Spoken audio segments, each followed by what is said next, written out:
It's Hooters. It is Hooters. It's just like... Did they ask you about your shirt? Oh yeah, I told them all about it, and I told them that a friend of ours who's inside started it, and he got real quiet and just wanted to shake my hand. So, you know, and I feel for him because I did the same thing. I was the same job and everything. A month after we won the after party, the third round, we flew to Cleveland, the Rock and Roll Hall of Fame, to perform out of 20 bands. Only 10 bands were able to make the tour. I don't know. I guess we can give you a call. We made the tour. Long story short, we made it to the finals. The tour Then I'll call you then. Austin to Vegas. 2 episodes that were filmed in LA, and then an episode that was filmed up here in the Pacific Northwest. And now the finals are next week in Los Angeles, and it's filmed live in 3 bands. They had to do, they all had the subtitles. I can To see who wins the $1 million recording deal. Wait, more important things are happening right now. Is this Hooter? That's a Hooter thing. Yeah. We're ready. Hooter strips. That's not distracting at all. Not at all. Yeah. You guys should be talking. Oh, okay. Well, we just got on with this awesome. It's like a program, kind of fundraiser. Operation, pretty much. It's called Operation Ward 57. And pretty much the whole scope of it is to provide a boost in morale and just like material items for our soldiers coming home overseas. And Ward 57 is a part of Walter Reed Army Medical Center. And a lot of really bad or serious cases go in through there. We're talking soldiers with missing limbs, burn victims, etc. And they come through, and we're finding since a couple months ago, different things happen and a couple scandals or whatever, we're finding that these soldiers aren't getting what they need, what they deserve to recuperate and heal correctly, and you know, and whether it's, you know, the proper staff to be there for them, or it's just people that come in with a high morale, because morale and optimism, it's infectious, and it's vital in a medical situation. If you don't believe that you're going to get better, you're not going to, a lot of times. Even if you do, you're still going to be bummed about it. So these men and women need positive people, who need positive things in their surroundings to come home to.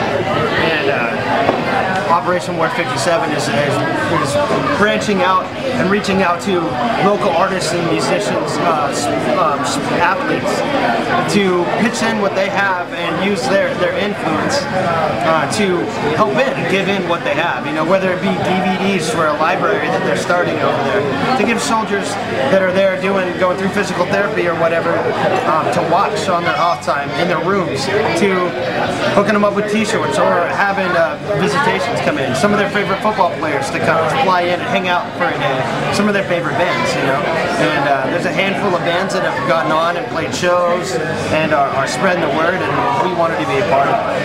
And not just because I used to be a soldier, but it's something that we're all very strong about. One of the things that Fall from Grace decided in the very beginning, once we started to gain some popularity, is that despite our religious or political views, which we're not public about, we are public about the people in every single way, and these people need attention and they need help, and not a lot of people are giving to it. And now that we're getting to a point where we are getting attention, and we want to start some kind of a bandwagon, we want to educate people on this and give back a lot, you know, because that could be us, that could be Kenny, that could be anyone. Yeah, you know, very well. It easily could have been me at Walter. Yeah, you were supposed to be deployed to Iraq. I was this close to convincing them to let me stay in, you know, because I wanted it. But the fact is that they're Americans. We're Americans. They got families just like we do. Let's face it, they don't deserve to come home to a bare room where people, you know, just treat it as a job. They're really there to, you know. And I'm sure there are men and women that work there that are diehard about helping these guys out, these men and women out to the core. But I'm sure there's a lot of people there that are faced with the conditions and it being their job that they're just not comfortable with being there, you know. And that's fine, but someone's got to pick up the torch and run with it. We immediately jumped on board. Yeah, I put the shirt on the second you gave it to me. I know. I was like, dude, I haven't taken it off until a week ago. Music and kind of what you're just trying to stay with it, or? Well, the entire message of the band wasn't initially planned this way. It's what it kind of became, because we're all real people. We're the same people on the stage as off the stage, and that's our message. And I think that's why a lot of people relate to us. But the name Fall from Grace is about being on your soapbox in your life, your personal utopia, and things that come your way and knock you down. Often with me, it was like words. Kenny, this is his disorder that he got. Brian was the accident that he was in. Brian was in a head-on collision and ruptured aorta in 1999, where he was actually dead for like 45 minutes. Brought back, and now he's... That's Brian. Lindsay, and then can I also get insights on just with the position? Our Fall from Grace and how we rise above the challenges and things in our life that knock us down off of that soapbox. Bad things happen in life, and it's inevitable.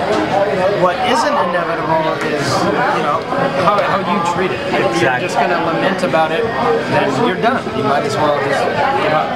But, you know, you have a heart. Everybody has the capability to just dig deep, pick themselves up, move on, and make things better. You know? Yeah, give her a hug, will you? Hey, buddy. Good, man. Good to The see you. trickster's parents. How you feeling? Feeling like $1 million.